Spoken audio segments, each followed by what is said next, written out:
All right, we are back with another DFS Army Showdown breakdown. Tonight we're taking a look at the Thursday night football clash between the Bengals and the Jaguars.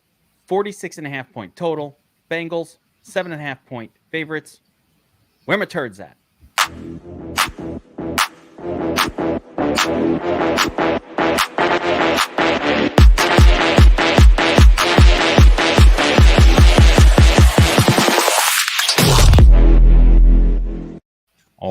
All right. I'm back with the dream team together, the triumvirate. Bobby Millions, aka Bobbywow, aka Bobby Clinkert. To my that way, to my left. It's reversed. I got Josh DFS up north, the GPP mastermind himself, the number 2 ranked PGA ranker in the world.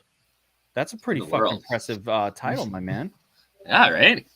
Now I don't say he's number 3 because so far, so hopefully we can keep her going. Number 1 was like some sort of consensus thing. Yeah, so I mean that's kind of bullshit. Yeah, that's not a person. I think the second one. Yeah, so yeah, right up there, man. Multiple years, and I think this is year 3 in a row. So you're killing it. Awesome. I don't count consensus as like number 1. That's bullshit. Yeah, that's kind of bullshit. Not a person. What the fuck. All right, and we've got a really good one tonight. I'm excited about this game because I think I like high-paced on one side. We have a pretty good idea of how this game is going to go down. So I'm excited to try to figure out how we can get unique and where those turds are at for this one. There's a couple of them floating around, a couple floaters, couple floaters. We'll talk about those guys. All right. So we've got the Bengals, we've got the Jaguars. So let's start on the Bengals side of the equation. Bengals have been run heavy this year, guys, and they are going to run that football when they can.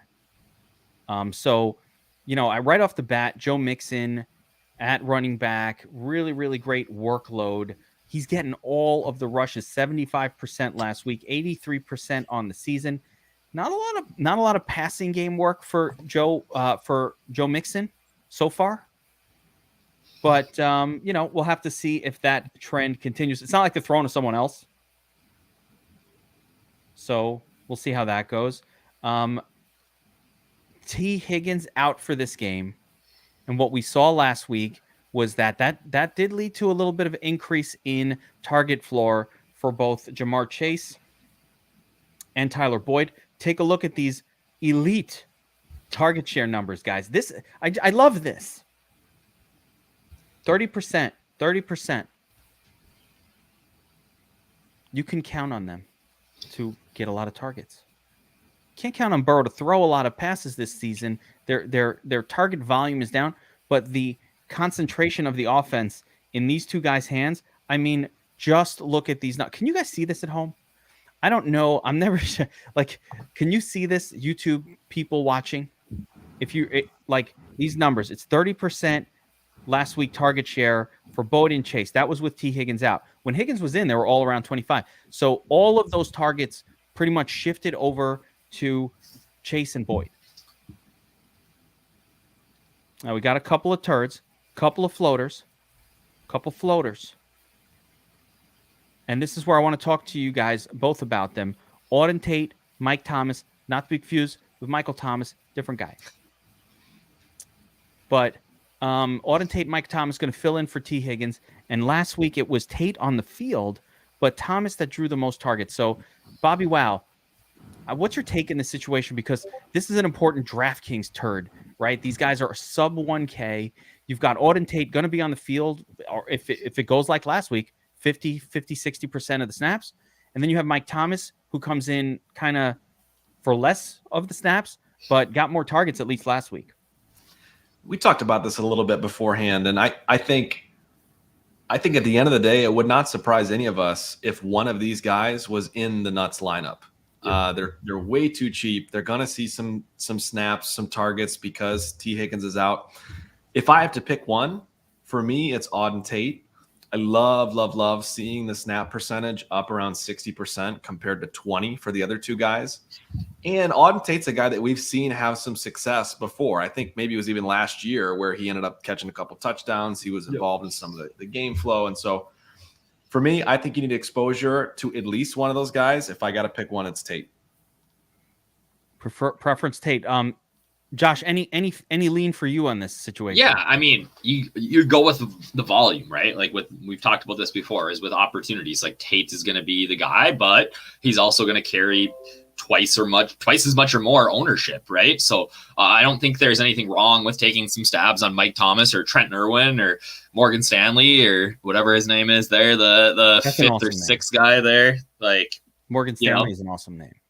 Right. Stanley. So yeah, I mean, I don't think you want to go overboard by any means, but you gotta, if you're building 150, I don't mind taking a few darts there. Or if you're gonna just, I think that's the leverage play too, is, okay, Auden Tate's gonna be 20%. I'm gonna try to get 50 in my lineups because you feel like he's gonna be the guy that breaks the slate tonight, right? It could be. I mean, it could be a couple of these other guys too, but I do want to talk. Let's get back to this Morgan Stanley situation. I think he's a 1%er. Yeah. He's definitely a 1%er. Morgan Stanley. That's a name, I don't know. There's something to it. I'm not sure where to go with it, but I do my banking over at his neighborhood. I don't know. I'm trying. So at tight end, CJ Uzuma, Drew Sample Uzuma, the guy that gets the targets, I guess, but he didn't get a whole lot of them. They're both on the field quite a bit, 40-70 split, but Drew Sample has yet to receive a target this year. Uzuma, averaging 1 or 2 targets a game. I think both of these guys are, viable super turd, Tommy Tremble style, win you the thing, but hadn't done anything all year type of guys. Probably 5% exposure situations on FanDuel for at least for Sample, maybe 5% or less. And on, let's see here, he's got a 2% ownership projection, even less than that on FanDuel, a sub 1% ownership projection. So if he does some miracle thing, great. Right. It's hard. It's just Auden Tate is so cheap. Like at 400, he makes so much work in your lineups that I think that he's going to be even higher than that 20% owned, maybe. Auden Tate showing up here on DraftKings. I think the estimate is about 12%. So yeah, I mean, he might pop up there. It depends on how salaries come through. We'll build a lineup later, and we'll see how the salaries fit together in that scenario. So let's shift over to Jacksonville, and I hope I've zoomed this enough for the YouTube people to see it. T-Law, man, it's not that good, but I think it's interesting that he got 20% of the rushes last week. So he is running a little bit using the legs. Yeah, Morgan Stanley's Byron Pringle this week, maybe. Of course it's going to be Morgan Stanley. James Robinson, breakout week last week, guys. Bobbywow, you're a big fan of James Robinson here. I love both running backs tonight. I think Robinson is a guy that gets a ton of passing work, and especially if Jacksonville's behind, a lot of potential dump offs from Lawrence. We'll go over this later too, but the Bengals did a decent job of stopping Najee Harris on the ground last week, but they allowed him to catch 14 passes. He caught 14 passes. And so I think James Robinson, I think the ceiling is there for him as captain and MVP. I like him a lot. He'll be one of my highest owned players tonight. The workload last week was definitely encouraging, and the targets have kind of been there already. That was his second 6-target game. He did a little bit more with it, but the rushing totals 15, even in a game when they were losing and never had a chance to be competitive. I think we expect that to happen again here. We don't necessarily think the Jaguars are going to win this, but they might be competitive. I know you have a take, but you think they win it? I mean, it's one thing to cover, but you're going full Anthony Gargano and calling the underdog win. I was looking at Jags minus 3.5 at plus 425. I'm thinking that is a Gargano move right there. You are doing this. I don't know if I can get there. I think the Bengals have been a little bit better than we were. They've been good. Yeah, this year.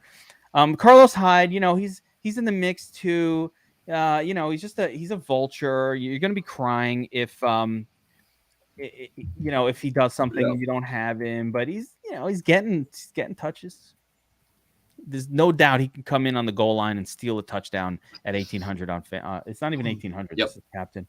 Like at what is this price here? Yeah, 1,800 in the flex on draft. Yeah. Yep. I don't love it, but it's something. Is Tate the best value? I think yes. I think yes. I think Tate is the best value play on the slate right now. I don't want to get carried away, beat but there was a cash lineup that I had Tate at captain in, just because it can let you give away. It's like everybody. It's Tate and all the studs. Yeah, that becomes Tate and all the studs when you do a lineup like that. Right. So, all right, let's wait, where's my matchups? Here we go. So, going through this, I've seen Marvin Jones Jr. look like the top dog, but we've also seen DJ Shark really deliver. When we take a look at ownerships here, Marvin Jones Jr. a little bit higher owned. Let's see here. No, he's twice, actually double. Twice no, quite intensely higher owned. I think that's a leverage spot right there. I mean, if you're going to have double the ownership on MJJ that you have on DJ, like why? They're not that different of a player. It's crazy. And for cheaper. I mean, significantly cheaper. Yeah, let's keep a close eye on that situation because again, everybody wants to play MJJ. I get it. But what's the difference, really? Him and DJ Shark, the snaps, the targets have been very similar. Yep. And the style of targets are very similar. And DJ Shark is a bigger dude who is a more likely touchdown scorer when they throw to him. DJ Shark's been, I would say, a disappointing player at long stretches of time throughout his career. I am not convinced that he's good. But I don't think that matters on a one-game sample size. Who cares? Anybody can have a good game. At half the ownership and cheaper price, like I think he's a excellent captain play. I think that he's a guy that I'm going to be well over that ownership on. Agreed. Absolutely. So a couple of spots here. I don't really see much interest here in the Jamal Agnews and the Tyron Johnsons of the world. Really no targets to speak of for these guys this season, but the tight end situation for the Jaguars is very interesting. Number one, because we have seen that Trevor Lawrence does like to throw to the tight end. He made Shag Hennessy a thing. Even Chris Sanders got a touchdown this year. Trevor Lawrence made Shag Hennessy a thing. Then he got hurt. Yeah. But, it was a thing for a minute, right? So now they bring in Dan Arnold and everybody thinks they're cute. Just knowing that they brought him in, right? So there's a lot of cuteness going on here. But, dude, when did Dan Arnold show up? Yesterday? Yeah, I mean, he has not been there long. They didn't have a practice. Like, how is he going to get in this game? Look at that ownership, though. I was going to say that ownership is gross. I think it's going to go higher than that. I think it's going to be higher. I think the number. Well, I think it's going to. Yeah, I mean, people in the community love Dan Arnold, so I think that a lot of people will be talking about him today. I think, how do you play a guy who just showed up yesterday at tight end, a position that it takes a minute to learn? I don't like it. I mean, if it's only 5%, then, I'm not, but I think he's going to spike, 10, 15%. People are going to get cute. Think, other people didn't think of him. I have a really hard time wanting to play a lot of Dan Arnold. 3-4%, I'll play that of anybody. He has not been there for 3 weeks. No, they traded him on last week. Yeah. This trade was just it's been a couple days. Yeah, just a couple days ago. I mean, I'm exaggerating yesterday, but he's just traded a couple days ago, like Monday or Tuesday or something like that. I don't even know what day it is today. It's Thursday. Why? The football season, the weeks melt together. The nonstop nature of this. They traded him 3 days ago. Yeah, 3 days ago. September 27th. Yeah, I mean, Monday. So, I mean, he's just getting here. Maybe there was one practice on Wednesday that he participated in. They don't even – actually, they would have – they would have had to travel on Wednesday, right? Yeah. No, I don't know how. I honestly – I think they would get one practice in on a Thursday game. Like, there's just not that much, a walkthrough. The point is he has not played with this team. He'll be out there for some snaps. They might run a play or two where they target him. So – it's fine if it's going to be 4 or 5% just in case, but don't go crazy with the Dan Arnold here. That's all I'm saying. Like, let's not get too excited about a guy who's been there for a couple days. Yeah. Where are we? Jacob Hollister, this guy is not new, but you see, even last week, they do like to throw to the tight end in Jacksonville. Like, there is a clear situation here because Jacob Hollister has like a long career of like where he had like 3 good games over that entire multi-year career. But for the most part, is not a guy who gets a lot of targets throughout it. But last week, an 18% target share. So this team does like to throw to the tight end position. And it probably is a better play, Hollister here, just having been with the team for a little bit longer. He's got that potential to accidentally come across a touchdown. Right. Bobbywow, which way did you go with this whole decision? I think Hollister is the safer play. He's way cheaper than Arnold is. But with safer usually comes higher ownership. So in tournaments, I don't mind getting some leverage on Arnold. He could get you 0. I think it's important to say that. But at sub 5% ownership versus probably the 20% that Hollister will be, I don't mind taking some tournament looks at him. Okay. I would agree with that. Yeah. I mean, it's tough to like any of them with the Tate savings and even, you almost don't need to. Agreed. Yeah. All right, getting into let's look at, I guess we'll look at DraftKings first.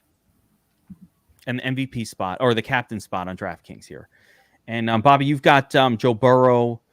I think it's a 3-star play. Is he officially back? He bounced back, 3 interception. Yeah. By the way, I don't think the Jaguars are going to be able to put any defensive pressure on Joe Burrow here. He'll be able to do what he wants, and I'm not too worried about Burrow having a good game. My real question is, will he need to throw, or are they just going to lean supreme heavy on the run? I think. I don't want to make a Gargano play, but I think you could run lineups without Joe Burrow tonight. No Joe Burrow. He's not going to he hasn't thrown the ball more than 30 times or what? I got it right here. He's gone 18, 30, 27. He's had good games though. I mean, he had a good game. He had one good game. Oh no, yeah, you're right. Not even one. I say this and I think that Jacksonville's going to keep it close, but I don't know that you need Joe Burrow tonight. What's crazy to me about Joe Burrow is that he's got these splash plays, these bombs to Jamar Chase, and still his numbers are so constrained. I mean, his passing yard numbers are pretty small. So yeah, I agree with you, Josh. I think that's an interesting take on it, and I don't mind it at all. What's his ownership going to be? What do we have it at? It's going to be massive. Right? DraftKings combined ownership. 60. You're talking about almost 60%. So, I mean, it's very unique to make a lineup without Joe Burrow. Yeah. And they could super lean on Joe Mixon. He's not a crook, son. He's just a mix, son. It doesn't. It's shook one. Yeah, it's going to be a lot of Joe Mixon action here. And so, yeah, I mean, especially in a Joe Mixon maybe captain approach. I don't think so. Somebody just asked if Chase has 2 TDs. I think if he throws 2 TDs to somebody, I think that's maybe even more likely that he's not in the nuts. Because that person is just going to have so much, for him to be in the nuts, he's got to throw 3 TDs and they have to be to 3 different guys. It's a tough ask because they don't throw to 3 different guys on that team. There's only 2 that they even throw to.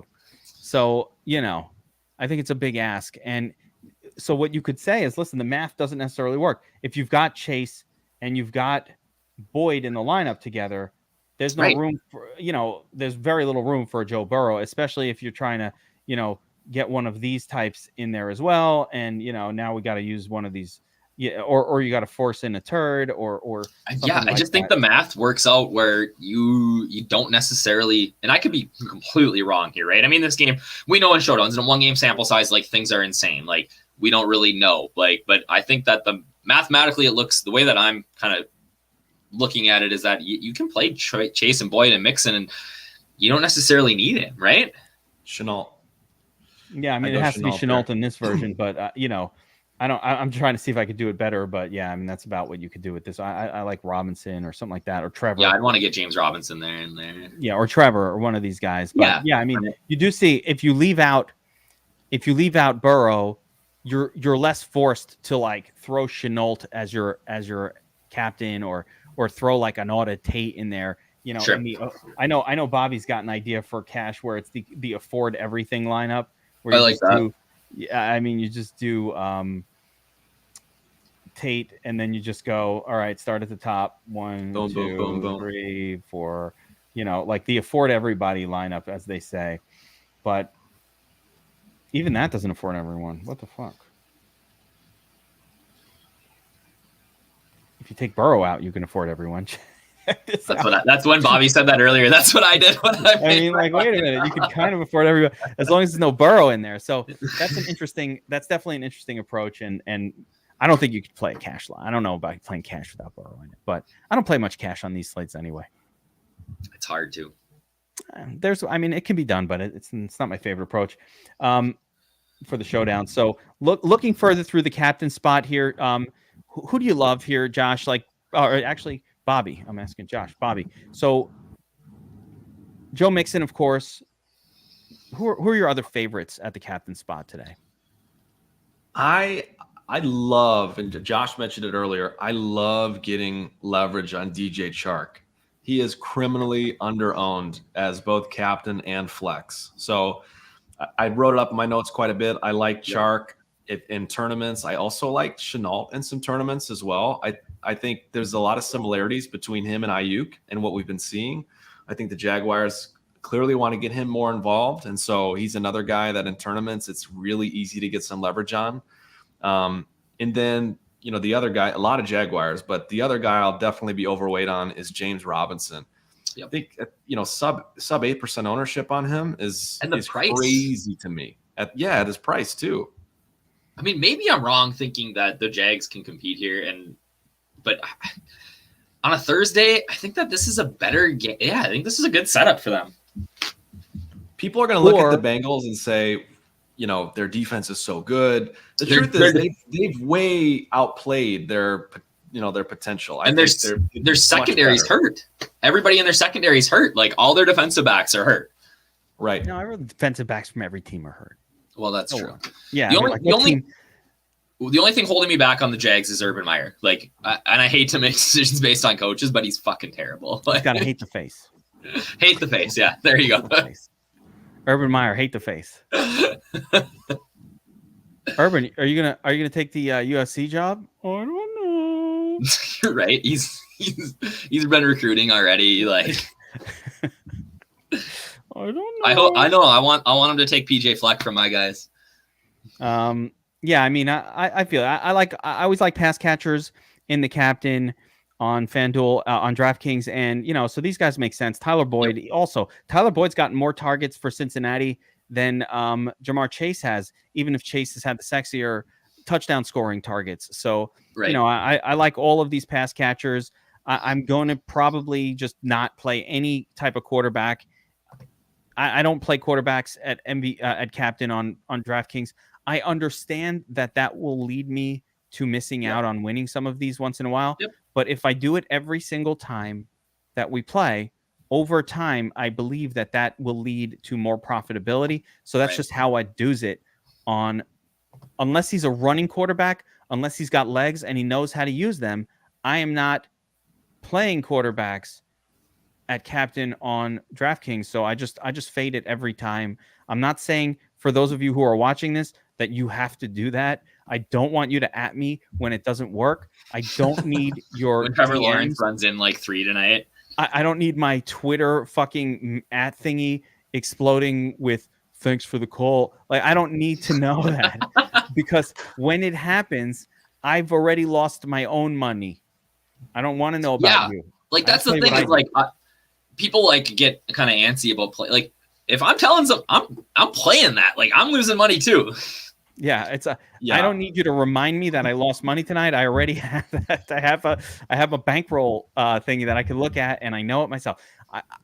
For me, I don't do it. I don't play the quarterbacks unless they're a running quarterback on DraftKings in that spot. I will get that exposure on FanDuel, but I don't do it on DraftKings. So let's take a look at the turd zone. I think that's important to note real quick though. Like obviously don't have a crystal ball. We don't know what's going to happen. We don't know ahead of time what's going to happen. But everything you hear out of our mouths is exactly like my notes. That's exactly how I'm playing the slate. Yeah, So we ain't bullshit. with my ratings and my write-ups, that's literally how I'm playing the slate. That's how my lineups come up. So just know that. I think that Bengals defense is certainly a reasonable play in this game. And there is that 2% outside shot that Trevor Lawrence plays so badly that Bengals defense puts up 24 fantasy points and actually can become the nuts. But, it's about a 2 or 3% eventuality. So I'd play some Bengals defense in the player pool. You've got them as a 2-star. I probably like Bengals defense a little bit more than this, Bobbywow, but not that much more. I don't love playing defenses at all. But again, against these rookie quarterbacks, until Trevor Lawrence proves that he's not a turnover machine, it's like Zach Wilson. Like, oh my God, he's giving up 20, 25 points to the opposing defense every week. We can have this, like, I'll call it a game flow, an unlikely game flow where, oh wow, Jacksonville actually plays pretty well and it's a close game and blah, blah, blah. But that's not what I would expect. Like, I would expect, the Bengals to come in and pretty much dominate the game. And, Jacksonville kind of in there just trying to throw the football and not having a chance for most of the game. And that's just how it goes. And like, there's never a point where you're watching this where you're like, oh no, who's going to win? You're not biting your nails. It's just like, oh yeah, this is like as went as I thought. I think I would rather, if I was going to play Bengals defense at captain, I'd rather just play, I'm just looking up all game props, under 1.5 touchdowns plus 145. I'd rather just waste my money there.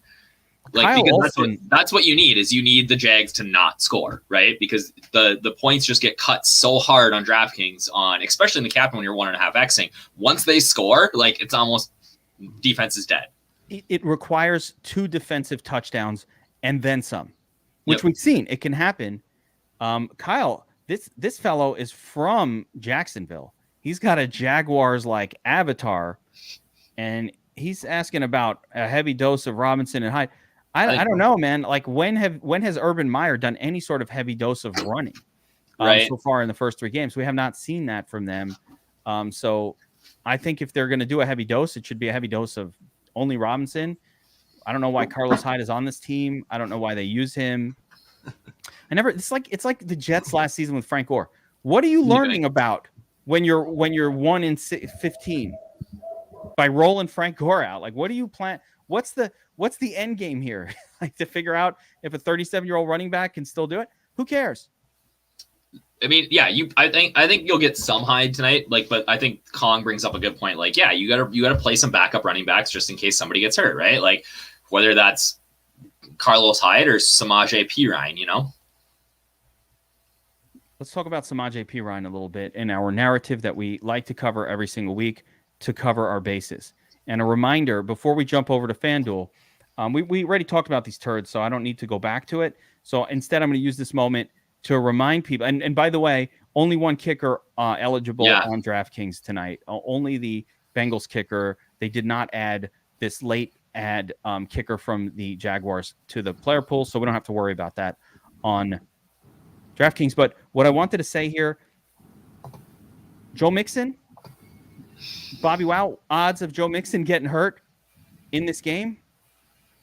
You always put it at 5 to 10%, and I'm always like, you're wrong, but I think you're right. You've proven to be right this year. So every player, we forget that running backs get hurt in game at a 5 to 10% clip. Right. So just drill it in your mind that there is always a possibility every time you watch any game that they could get hurt. And then the backup comes in and smashes, and that's how you win $1 million.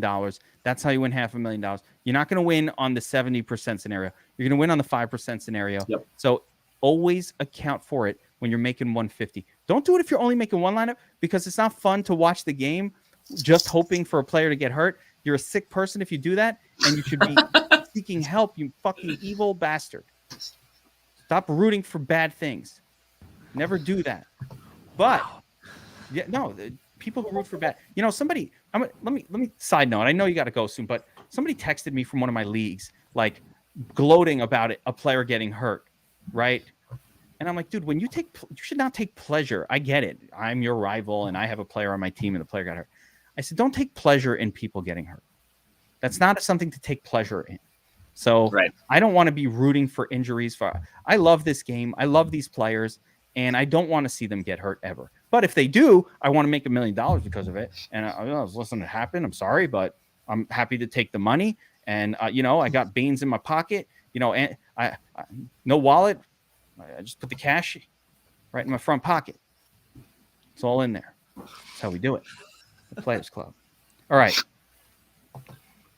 Never take pleasure in a player getting hurt. I really mean it. Like I don't take pleasure in it at all. I don't like when people do that. I'm not, I just don't like it.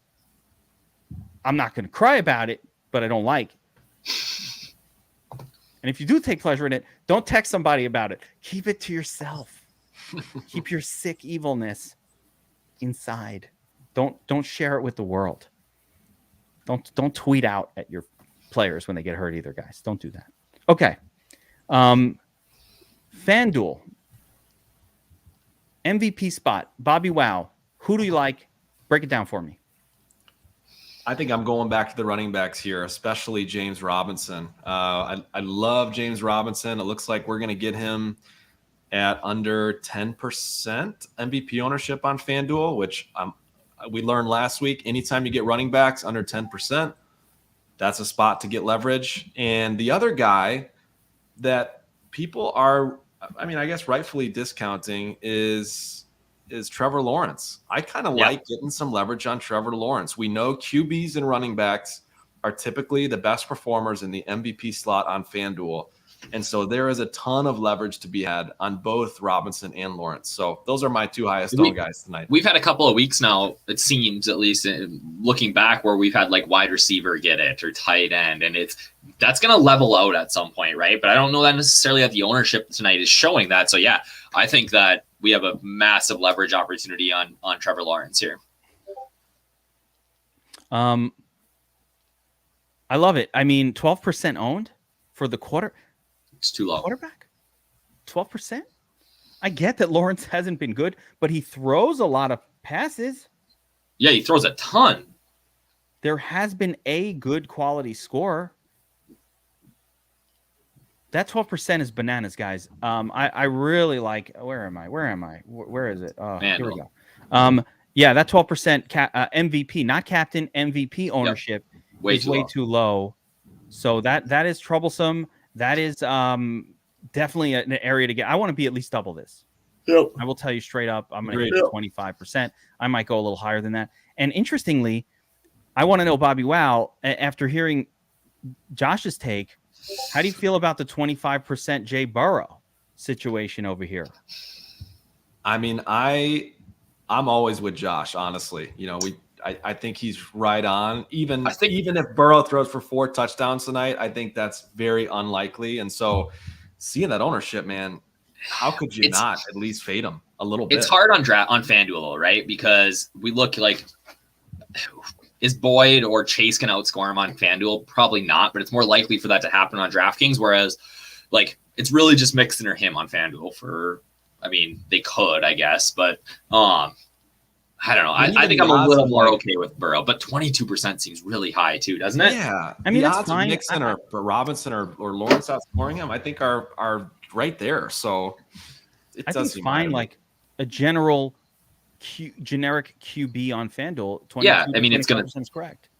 Right. It's not a bad number. It's just like in this game, do you need that much of it? And how much of this game is really going to be Mixon dominated to the point where is Joe Burrow really going to get there? We'll have to see. You don't know. I think he can get there. Wow, there's some crazy fantasy football questions flying in the chat that I can't even. 10-man PPR? Nothing to do with this game at all. Nothing. They have no relation to this game. So that's. Did you see me on Twitter with those questions? Tweet me those questions, guys. Not during the show. All right. So. At wide receiver, are we? Yeah, very low exposure, I think, to all of these guys. Chase, Jones Jr., Shark, a couple of points. I think actually ownership for Tyler Boyd, if he's going to be 10% owned in the MVP, I don't think that's correct either. I think that's way too high. Sure. I mean, it's just not easy for a Tyler Boyd to get there without dragging Joe Burrow with him. And that's really the issue. I love Joe Mixon in this spot, and that's my favorite. He's 18%. Yep. I'm going to be a little over the 18% mark. And Trevor Lawrence at 12%. I think we can get a lot of leverage there. So those are two of the spots I think that look really good. When you build with T-Law on FanDuel, we're thinking, I mean, the way I just built one, and it seems like I kind of want to just put a bunch of Jags pass catchers in there and maybe Robinson and then run it back with Mixon. Like that should be the game flow tonight, right? Yeah. I mean, like I think the way I expect this game to go down is the Bengals run heavy, mix in some passing with just their two guys that they throw. They don't throw to anybody else, just the two guys. And then the Jaguars playing from behind, maybe trying to lean a little. Yeah, maybe the media in Jacksonville has shamed hate the face Myers so much that now he is going to feed Robinson a little bit more. Sure. So maybe we'll see a little bit of that, but a lot of throwing from Lawrence. They've shown they play at a very fast pace, and they will keep throwing and throwing. It's almost like throw Lawrence to the fire, let him do his thing. Let's not worry about wins and losses. This is a lost year anyway. And Let's the Bengals get him comfortable out there. The Bengals are playing so slow. They have one of the slowest rates in the NFL right now. Like, you know what I mean? Like, so I like the Jags on both sides tonight just because I think they're going to have more opportunities to rack up fantasy points. There we go. Yeah, I agree. All right, so let's take a look at the rest of the FanDuel player pool here and see if we can figure out who to use to make it work. So on FanDuel, they got this other kicker now, Matthew Wright. Actually, I disagree with the fade here, Josh, because Matthew Wright, I get it. He's not like an NFL kicker, but he did play a couple games and actually was fine a couple years ago. Who did he play for? I don't know, but he has an NFL history of like hitting 3 for 3 on field goals, 7 for 7 extra point. Like he did successfully complete some kicks in the National Football League, and I think more so just no one's going to own him. I think the reason you should have a couple of shares is because no one will own him, Bobbywow. I think he's going to end up at 15% ownership. You and do? It's at that I think he's projected for like 12 or 13 right now. I mean, oh boy, you could get some leverage there, but I would much rather spread his ownership out elsewhere. Josh didn't fade him. I did. I know. I keep saying Josh. I'm getting it. You know what? I'll tell you what. He was great for the Tampa Bay Vipers in 2020. So, I mean, we got that going for He had a great record with the Vipers. Oh, he was released, though. He was released during training camp. He couldn't even go in the fucking XFL. He didn't make the Vipers? Yeah, he got cut. That's brutal. Thank you. Next. We need touchdown scorers on FanDuel, and it's going to be hard to find. I mean, Jacob Hollister, anytime it's a backup tight end, I will take my chances with that. On FanDuel, I need a touchdown. Like Samaje P. Ryan, we already talked about it. If Mixon gets hurt, second play of the game, you and the other 5% of people that played him or whatever are going to be in pretty decent shape to have a very money-making experience. But, you can't be right. Hey, got about a 5% chance of that happening. So 5% exposure is fine. Hollister at just 3% owned seems a little too low to me, considering his snap count last week, and just the fact that it seems like I said, like T-Law does like throwing to the tight end. He likes the tight end. Yep. Dan Arnold, Jacob Hollister, all the monies. Auden Tate's so cheap too. I mean, he'll be high owned, but he's cheap. He is cheap. 10% owned. Yeah, that's fine too. He'll be on the field a lot. Again, Michael Thomas. Opportunities. When I make my FanDuel lineups, I mix in these turds knowing that they're shit. But some Tommy Tremble is going to come along and help you win the 40K. That's just how it goes. So you do it understanding that I know I'm putting a piece of shit player in this lineup. I know that I would never play him in my fantasy football league against my buddies. Yep. I would never even dream of this guy. He's still available on waivers in a dynasty league that has 30 spots on your bench, and like literally no one wants him. Auden Tate is available in the deepest of deep dynasty leagues, like still, like, where Yep. there's nothing on the waivers except for inactives, and he's there. So, but that does not mean he can't score a touchdown today. So, whoa, there's a troll in here of some sort. Block, not a troll, but some sort of spam bot. Kicked him out. All right. So anyway, yeah, you got to play this. Michael Thomas. Can you not see Mike Thomas being in the where my turds at spinner? I could see it. Yeah. I mean, he catches the touchdown here. Michael Thomas. You're like, what? Mike Thomas caught a touchdown? Oh my God. Wait, he's in the nuts? Oh shit. Wait, somebody won $40,000 because they played Mike Thomas? You got to be kidding me right now. How did he even know who Mike Thomas was? How did he know to play Mike Thomas? I don't understand. Why don't I ever make any money? I hate FanDuel. Fuck FanDuel. I'm deleting this app. That's the automatic reaction when you see Michael Thomas. I'm deleting this app. I do not play on Yahoo at all, dude. I need to. There's so much you guys play on overlay. Yahoo? I don't. Do they have single games now? I don't even know. I actually just messaged that to somebody last night that I said, man, I think I have money in my account over there. I probably should play more. I do have money in my Yahoo account also. I just never play there. The salaries are kind of different, and it messes with my brain to have to look at that site and like figure out value. We do have projections for Yahoo though. Yep. So if you want beat Baz, like if you beat boss, if you're in DFS Army, you could see the projections for Yahoo, and we did do that. So the projections are available for Yahoo. We don't really do super draft discussion, Stephen King, on this one, but again, we have projections over on DFS Army where you can just super draft is pretty straightforward. Just like read the number and go down the list. It's pretty straightforward. Yeah, AOL. Wait, AOL is going to do DFS. Prodigy. You guys remember Prodigy? Or are you too young? Prodigy was before my time, I think. You're both too young. Oh man, Prodigy was before AOL. That was how you got to the internet in like 1995 or something. Like it was before AOL. So that's like around. That was a couple years after college for you. No. Come on, man. I was still in high school. Maybe it was 93. I was still in high school for Prodigy. Maybe it was 93. You had the tag team whoop there. It is CD in your car, and we're just ripping it. I was in my car. I'd be like, I knew this little girl. Her name was Maxie, and I have like the murder she wrote.